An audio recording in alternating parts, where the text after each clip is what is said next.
অবনী, আমরা winter season নিয়ে অনেক গল্প করেছি।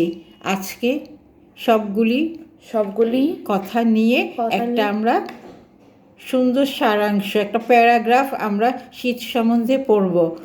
আমরা পুরো জানুয়ারি মাস এটাকে নিয়ে আলোচনা করেছি।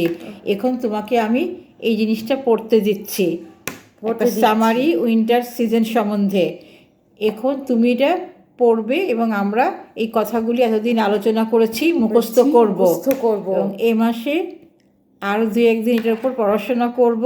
তখন কিন্তু তোমাকে এটা মুখস্থ বলতে হবে। আগে তাকাই। এখন তুমি এটা দেখে দেখে পড়বে, দেখে করবে। অবনী, তুমি এটা দেখে পড়বে। এখন পড়ো অবনী। অবনী পড়ি।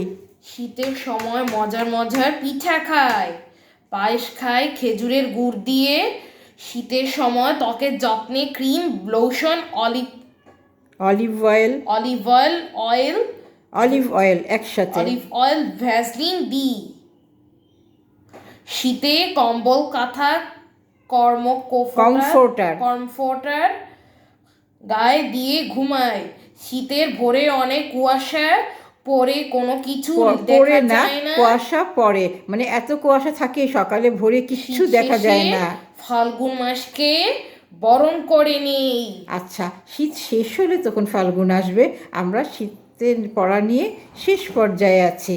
এখন তুমি এটা বারে বারে পড়ো, দেখবো তুমি কয়দিনে জিনিসটা মনে রাখতে পারো। আমরা ছোট ছোট করে শিখেছি কদিন, এখন সেটা কয়েকটা গুরুত্বপূর্ণ কথা একসাথে শিখছি। এখন অবনী আবার পড়ো তুমি। পৌষ মাঘ শীতকাল, এই তো মনোযোগ দিয়ে পড়ছো। Thank you Abani. ছুটি।